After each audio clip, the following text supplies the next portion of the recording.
الله الرحمن الرحيم الحمد لله كما ينبغي لجلال وجهه وعظيم سلطانه والصلاة والسلام على أطيب المرسلين محمد صلى الله عليه وسلم. I'm very excited to be here today because this is like the first in at least Southern California. I don't know if other Muslim communities are doing this, but when Dr. Siraj contacted me, I was like, whoa, yes, that's exactly what we need. Because we do a lot of educational workshops, but there are some critical pieces that are lacking, and this is one of them. So I'm sincerely appreciative of her work and her effort to galvanize us to do it, and definitely ICOI for hosting, and definitely for you to come out here today and be with us today, and I know it's a long day. So Jazakumullah khair. So let's begin. As you can see, I have some plans on the table. So I want you to look at the plans and tell me, give me ideas about what are you seeing, what are you observing. Yes? There are two that need special care. Okay, so two that need special care. Which ones are they? The orchids on here. Yeah? The tall plants. Okay, so the two orchids need special care. Do you know what's the special care that they need? They don't need to be in the sun. They can't be in the sun. They need just specific water. Specific amounts of water, not too much water and not too little. Yes, And the succulents are... These are the succulents for the people who don't know garden. I don't know garden, by the way, okay? Don't think I am a gardener. What about the succulents? Succulents are easy to take care. Easy to take care of. Right? You plant them and they regrow. Okay, did you hear that? You break the piece of the succulent, you just stick it in the ground and it grows. Okay, what else do you see? This one. This one is dying. Okay. Can anyone recognize what was this supposed to be? A weed. Can you tell us about the weeds? How do weeds grow? How do weeds grow? Yeah, how do weeds grow? Naturally. Do we take care of the weeds? No. No, you just go through the garden and oh my God, there's a weed here, there's a weed there, right? Okay, what else is? Well, yesterday, because I wanted to do this experiment with you, so I actually dug out the weed yesterday, only yesterday, okay? And it was very difficult to dig it out. Extremely difficult. Again, I wasn't expecting that. I was expecting like, whoo, come on. No, it was very difficult. And look what happened to it from yesterday to today. It died. Because I actually basically changed what it needed to grow. And what it needed to grow was something that had nothing to do with me. You get that? Did I do anything with this weed? I didn't. It grew on its own. So, any idea what am I trying to tell you here? Okay, so tell me, what do you think I'm trying to tell you? About the children. About the children. Exactly. It is exactly about the children. What's my message? No, so raise your voice so I can hear you. They're all different. Each one needs special care. Each one's going to need a specific kind of care that applies to that particular child. Correct? Each one has its own components. And each one has its own components. Absolutely. And I want to add one layer. If you only remember one thing from me today, from today's lecture, it's the following. You see how beautiful this is? I want you to remember, this is a metaphor for individuals who have mental illness. What do you see? Do you see beauty? Is it different? Is it unique? That's what I want you to remember. Because we look at people with mental illness as deficient. And they are not deficient. Just like Dr. Azhar said in the morning, she was saying they have their own gifts.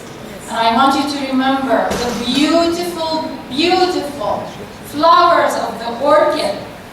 Okay? These beautiful flowers, you don't see them in the succulent that doesn't need a lot of care. And you don't see them in the weed. They're very special. So, if you don't remember anything, it's this one, please. Remember that metaphor. And what do they need from us? What do the orchids need from us? They need special care.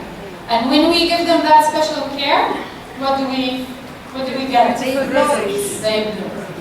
They bloom and they give you actually into your life. You feel a lot of barakah into your life. I cannot tell you how many times I have talked to parents of autistic children specifically.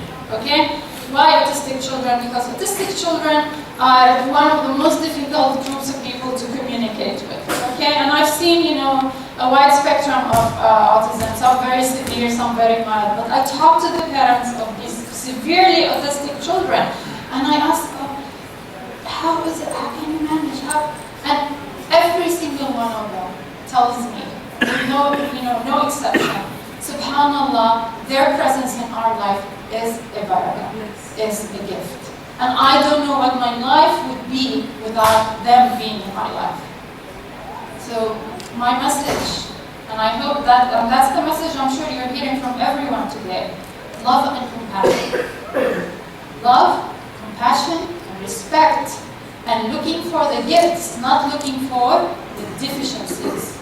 Okay? Okay. Moving on. But that was my main message.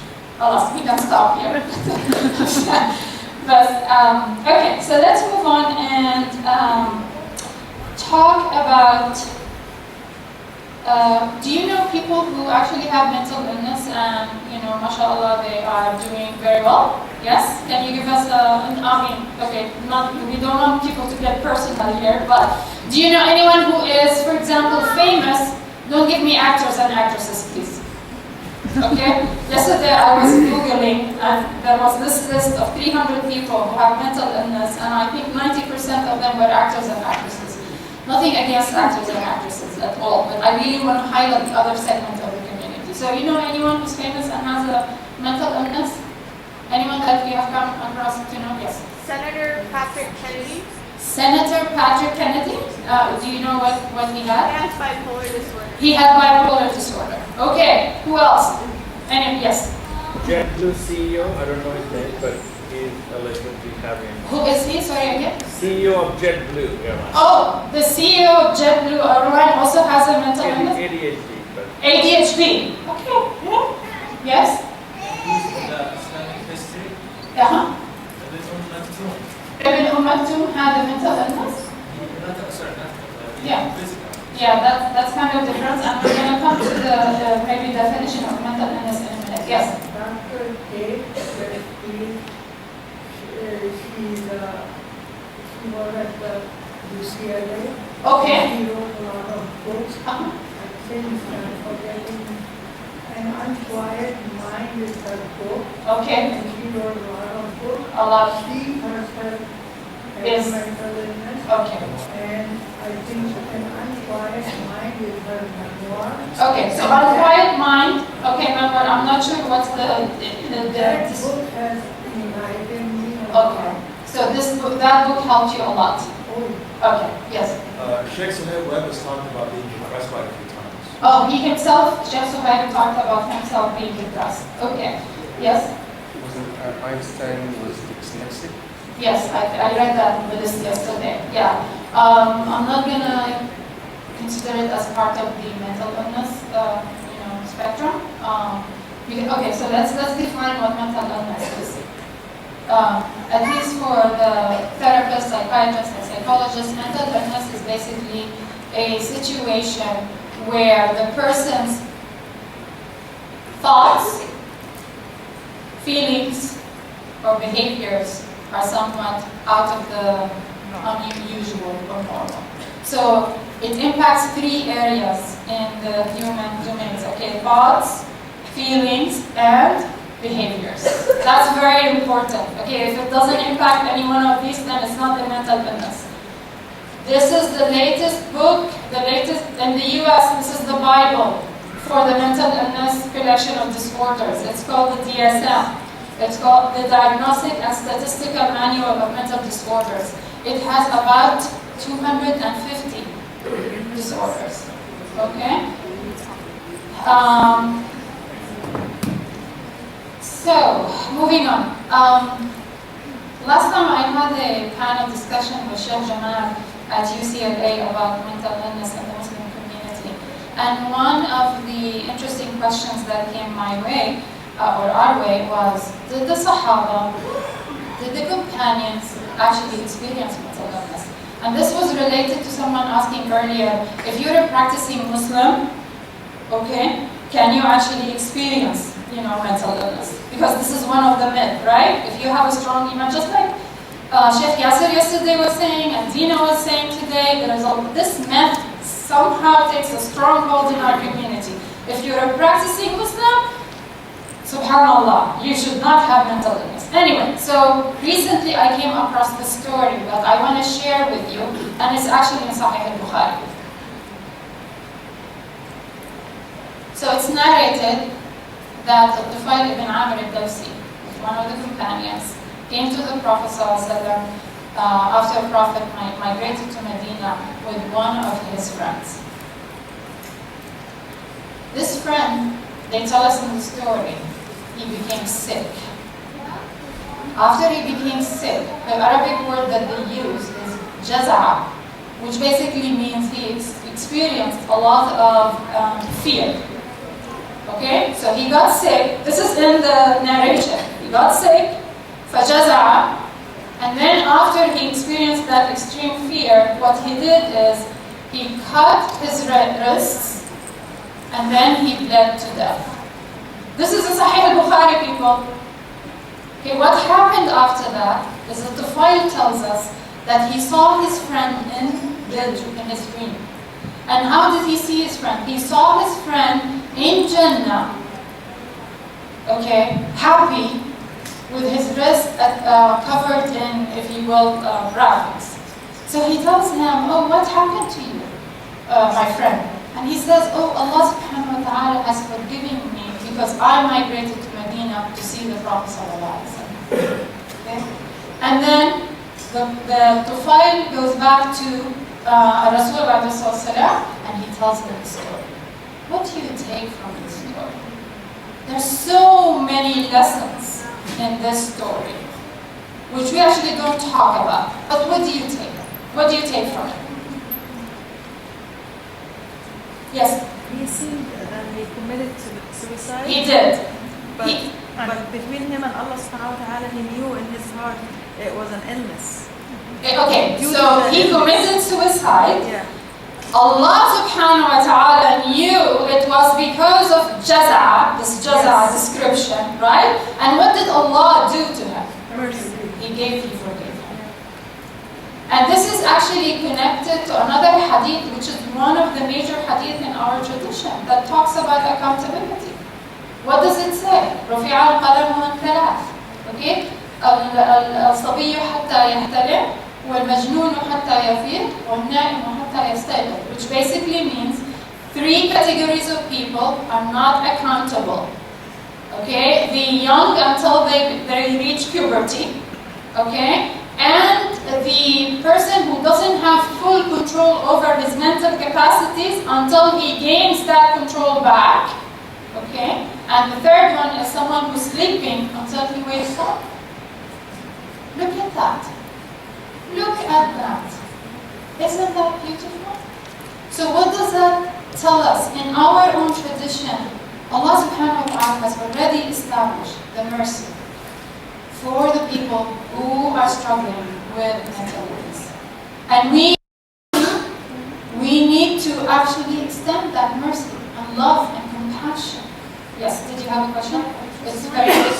This is not a reason for anybody who's in an illness to commit suicide and say God has mercy. Okay, Was so this you're about concerned. crazy? Was he crazy? Okay, so you're concerned that this will be an invitation for people to go ahead and commit suicide. Thank you for mentioning that. Just to be a disclaimer, yes, this is not an excuse for people to go and commit suicide.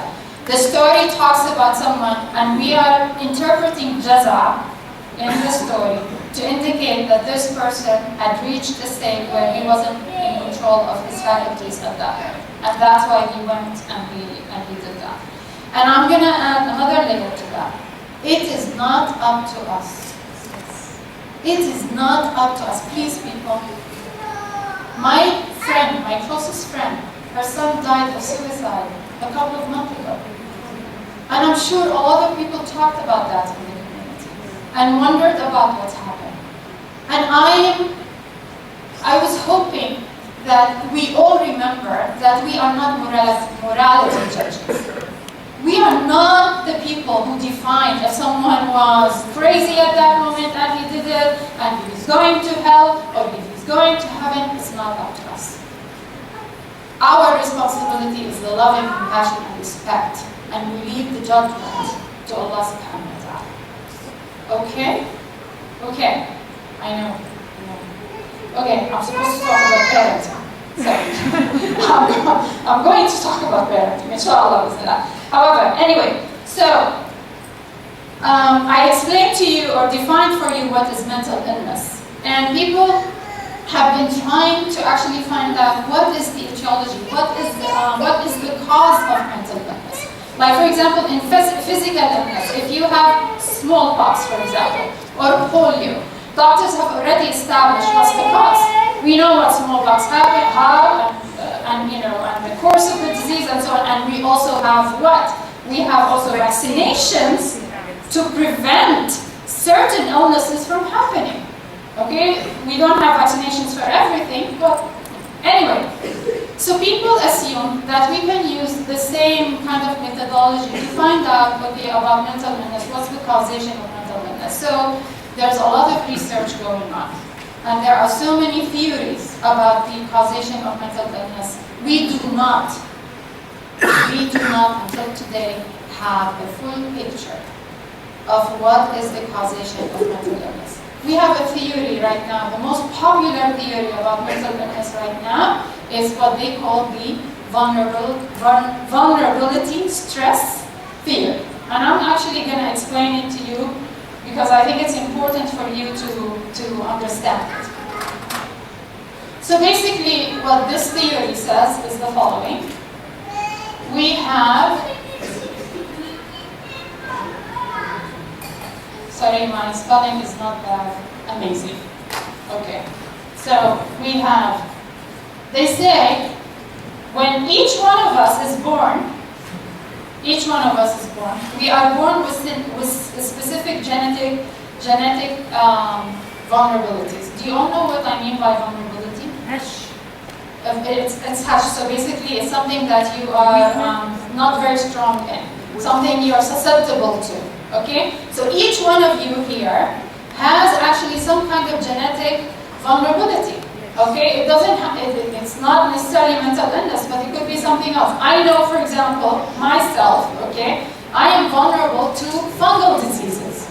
Okay, I get fungal diseases more than, your average person. Why? Because that's a genetic vulnerability that I have. Okay, and each one of you have that. So we have genetic vulnerability. We have what we call psychological vulnerability. So remember when Sheikh Suhail was talking about Musa alayhi salam. How did he describe Musa? He's what? Easily around. He's easily to get angry, right? Okay, and how did we describe Umar ibn Khattab? Easily to get angry as well, right? So those are what we call psychological traits, like something that you are born with. Like Musa is the brother of Harun, right? Musa is susceptible to getting angry very quickly. Harun is not. Okay. Musa used to stutter, by the way. You see, but Allah subhanahu wa ta'ala chose Musa to be the prophet, even though he used to be stuttering. You would think, why did Allah choose someone who stutters to be a prophet? Why can't you choose, for example, Harun? Even Musa said that to Allah. He said, why can't Harun be the prophet? Because he doesn't stutter like I do. Allah is wise. And Allah knows who's best for his, message. Anyway, so vulnerability could be genetic, and then we have psychological traits. Okay, and then we have whatever kind of learned perceptions about the world which we usually get from after we live in this, this life, and I'm forgetting one. And then the other piece of vulnerability is if we have only low social support. So all of these things are part of the vulnerability piece of the theory. Now let's come to stress. Stress is basically an event that is happening in your life and you don't have control over it, and then you kind of have to exert effort to handle it. So it could be economic, right? It could be emotional. When, for example, you are in a relationship with someone and they break up with you, that's stressful. Okay, that's painful. It could be some kind of, like, for example, you remember in Russia, I don't know how many years ago, we had the Chernobyl accident. That's a biological hazard that happened that was stressful to the people who were living there. So that it could also be biological. Okay. Another one here, I'll give you a very quick example about this one. There are recent studies right now that are connecting the use of marijuana with the onset of schizophrenia. So that is considered a biological stress with someone who had already the genetic predisposition for schizophrenia. Okay? Let's see, economic, and then also if there's problems at work, and definitely in relationships. So it's not only romantic, but it could be in the primary family support. So what's the idea now? The popular idea right now is there has to be a combination of factors that come together from here and from here, and they lead to a mental condition. Okay? Now, to make this even more clear, I'm going to share with you one study. Only one study. There are so many studies, but I mean, of course, we don't have time to actually share that. What do you mean by learned perception? Oh, okay. So maybe I'll explain it I'll explain it, inshallah. If I don't, then please remind me to. Okay. So this is a study that was done in Finland. What did they do? They're looking for, again, the etiology of mental illness. So this great researcher decided that they're going to look at women from 1960, and this was a longitudinal study, which makes it actually a very strong study.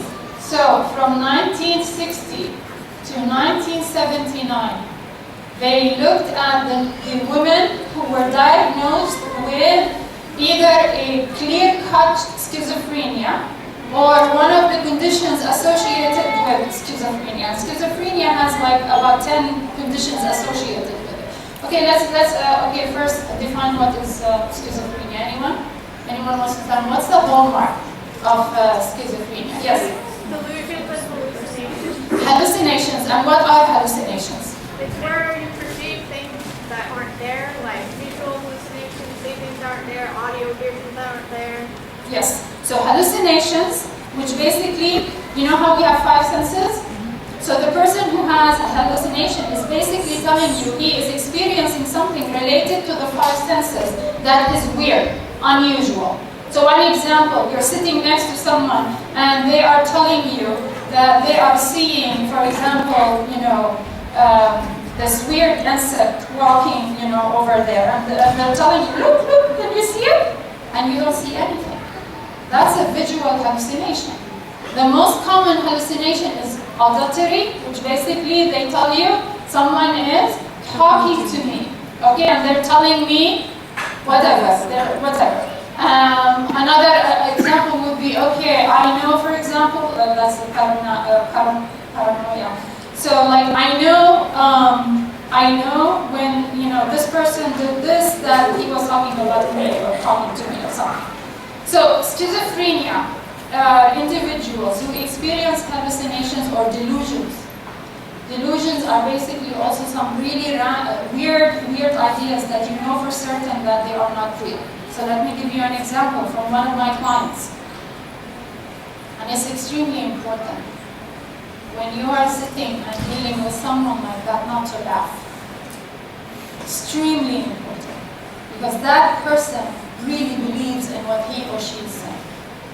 So this young gentleman, he was sitting there and he was telling me, so yesterday I was sitting in the park and then the FBI came and they actually had this metal wire and they inserted the metal wire in my head. Okay, and I know you can't see it, but it's there in my brain. And this is how they are keeping track of me. And this is how they are spying on me. That's a delusion. Okay? So you're sitting there and you know it's not true. Please don't laugh. Please. Okay? The study I'm sharing with you is focusing only on schizophrenia, but I'm using it as an example, just a very quick example to explain to you this vulnerability stress theory. So anyway, they decided to look at all women from 1960 to 1979 who had a diagnosis of schizophrenia or a schizophrenia-associated condition. So they found 19,447 women. Okay, this is in Finland. Now, after that, they looked at all these women and looked at how many of them or who of them actually put their children up for adoption. In mental health, we love to do adoption studies. Why do we love to do adoption studies? Because adoption basically separates the child from the biological parents. So then we can look at the impact of the parenting on the child away from the biological parent. So now we can separate the biological vulnerability. Okay? We can separate this vulnerability from the social support, which they're studying the parenting. Are you with me? Okay. So they look for these children and they find 166 children. I don't know if that was the total number or they only wanted to deal with 166. So these 166 children have biological mothers who had schizophrenia or a schizophrenia-associated, condition. Okay, and they were adopted. Are you with me so far? I didn't lose anyone? Okay, now we need a control, right, to compare. Because, any study has to have control. So they found 167 children, okay, whose biological mother did not have a mental diagnosis, any diagnosis. So, okay? And these children were also adopted. Are you with me so far? Yes. Okay. Now they took these two groups of children and then they went and they studied the families, the adopted families. So they went and they looked at, okay, how was the parenting in these 333 families? Are you with me? Okay, so this is what they found.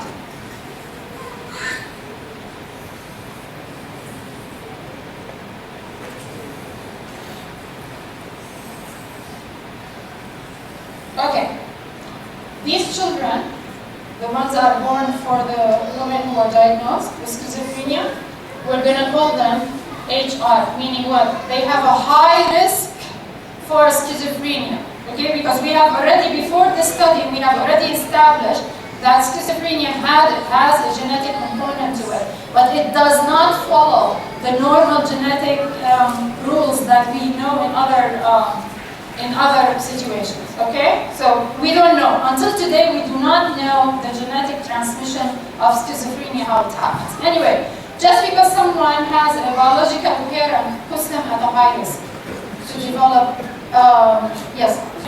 The 166 children born to women who were diagnosed with schizophrenia, we're going to call them high risk because their biological parent had a diagnosed condition. You with me with that? Okay. The control group who didn't have a biological parent with a diagnosis, we're going to call them low risk.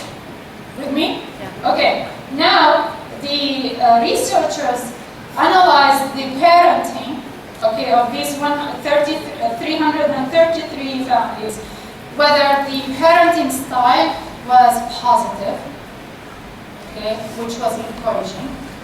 And we're going to call those positive families. Cool. And then we had families who used some kind of negative parenting style. Okay, so we're going to negative parenting or negative families. Are you with me, or did I lose anyone so far with me? Okay. And so we are going to look at the numbers of the sample divided into 4 groups. So the best scenario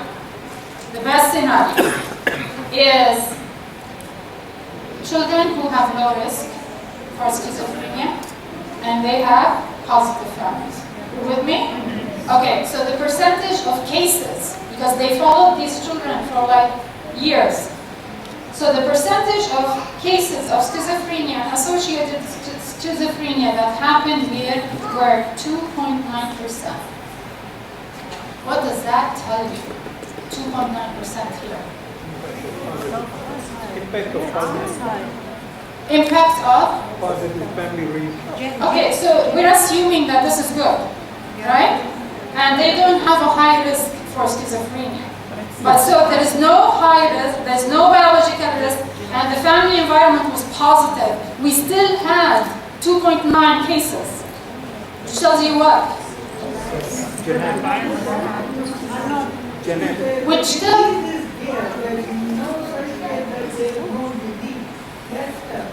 exactly. So it tells us that disease will happen even in the best of situations. Okay? This is what I want you to get from this one.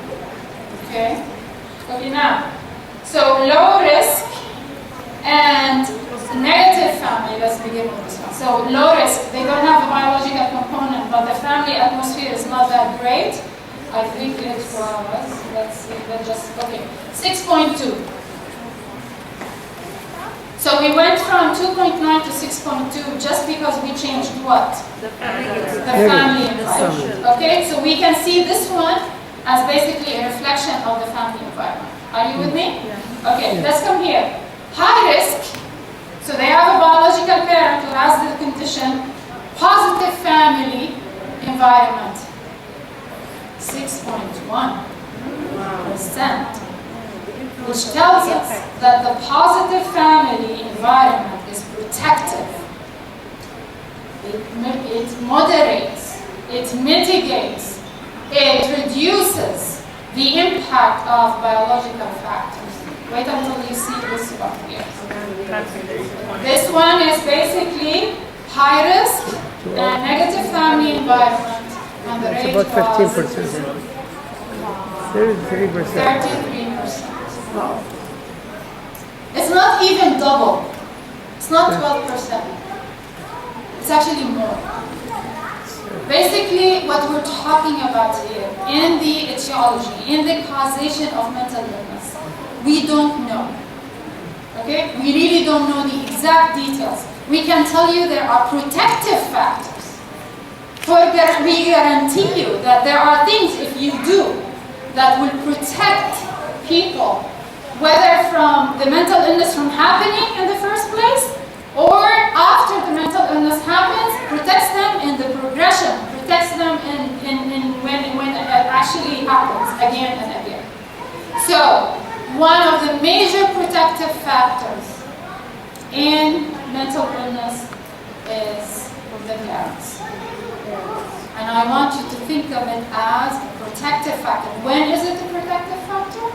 When we're actually engaging in positive parenting. And this is where I'm so passionate about parenting. This is why I always talk about parenting, because I know that the parent's impact on the family is beyond profound. It eliminates a lot of problems. Are you sold on this idea now? Do you have any questions about this? Yes. One question is, how are you defining positive parenting? Excellent. Precisely. Excellent. Examples, and then the other thing is, why do they study women who have schizophrenia as opposed to men who have schizophrenia? Very good question. I don't know exactly if it had to do with the transmission or if it had to do because it was easier to to find the woman rather than find the husband. I'm not sure. Because remember, we're looking at also adoption. Okay, so usually in adoption cases, you 100% can know who the mother was, but you may not know who the father was. So I'm not sure which one was it. Okay, I don't know. But it's like easier for them to find that link. Okay, now positive parenting. Very quickly, because this is not the time for it. Very quickly, there are 3 styles of parenting.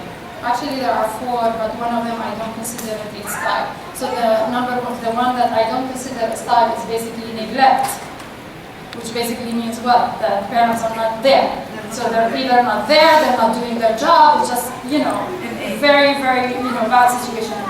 So that's one. Then we're left with 3. So we have one that is called permissive parenting. And I see that a lot of our Muslim community. You know why? Because we love our children so much. Muslim parents love their children.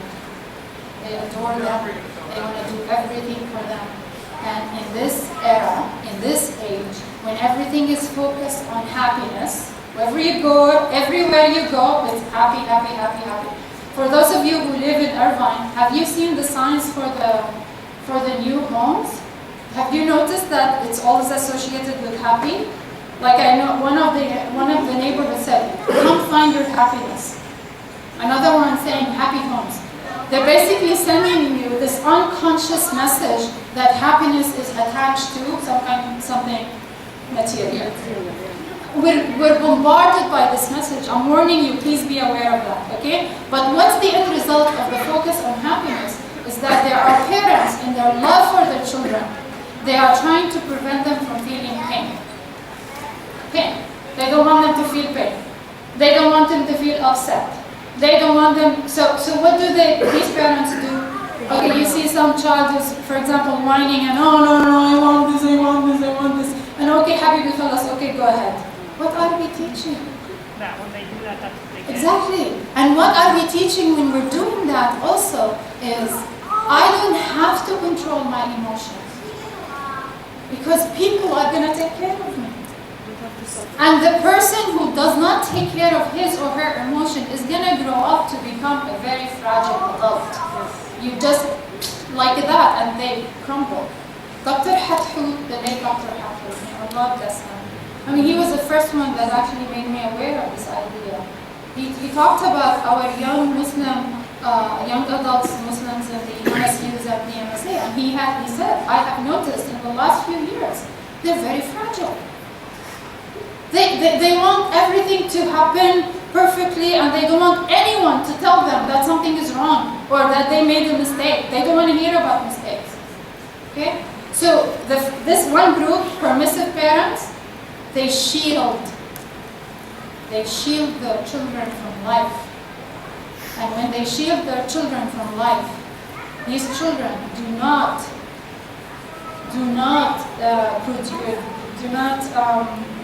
develop emotional resiliency. They lack emotional resiliency. They cannot face life. And I see it when they become adults. They struggle in their jobs, they struggle in their relationships. You hear it when then, they come to you, "Oh, no, I'm not happy in this marriage. She's not making me happy. Or he's not making me happy. I have to divorce." So, permissive parenting. Okay? And remember, again, where is it coming from? It's coming from where? From love. Because we love them. So we're going to shield them. That's the worst thing you can do for your children. I tell everyone who attends my class, your children have to experience pain. I'm not saying you abandon them. No. They have to experience the disappointment of, failing in a test. You need to be supportive next to them and tell them, okay, so what are you going to do, how are you going to fix this in the future? So no abandonment.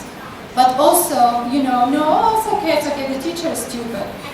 There are parents who do that. Yeah. Wallahi.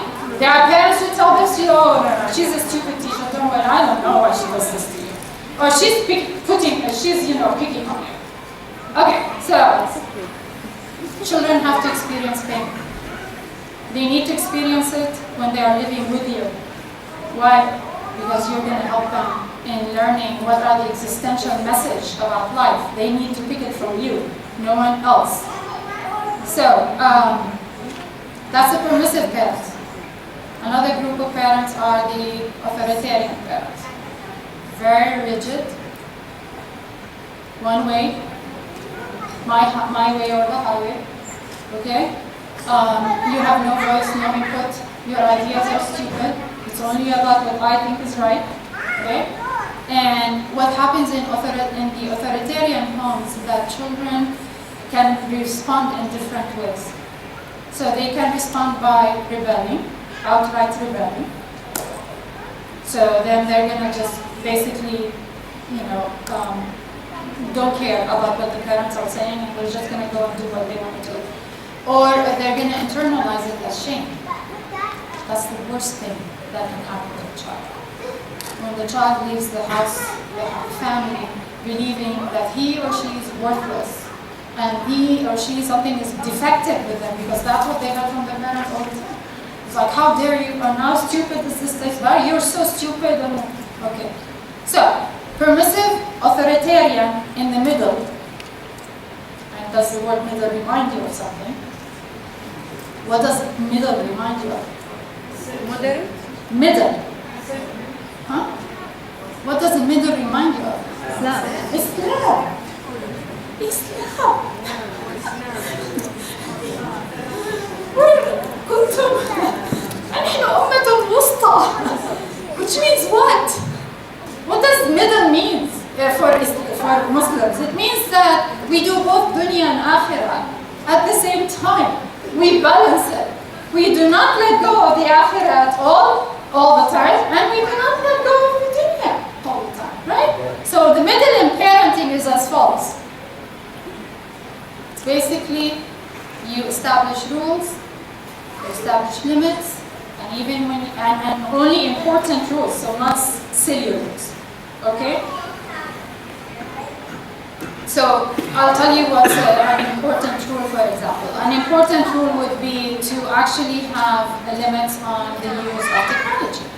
This is an important rule. Why is it an important rule? Because I have seen in my office that when the use of technology is just open-ended and the children have access to it anytime, any day, it impacts their school performance. Okay, because they stay up at night, just on the internet and so on. And also, in the situations of boys, unfortunately, it's a contributing factor to addiction to pornography. Because it's easy access and there's no supervision. So that's an important rule. So there has to be limits, there has to be control. Rules and limits.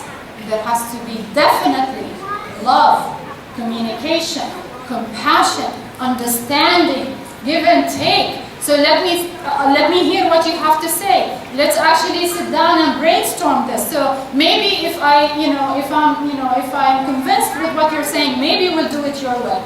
But the positive parent has no problem saying, I heard you, and I understand that this is important to you, but we're gonna do this. Yeah, because a lot of people think that positive discipline is basically be permissive. That you don't say no to your children. No, positive parents do say no. But they have to say it in the important things, not the silly things. Okay? So a quick example would be, for example, when one of my children in high school, he obsessed over wearing shorts. That's all he wanted to wear. Okay?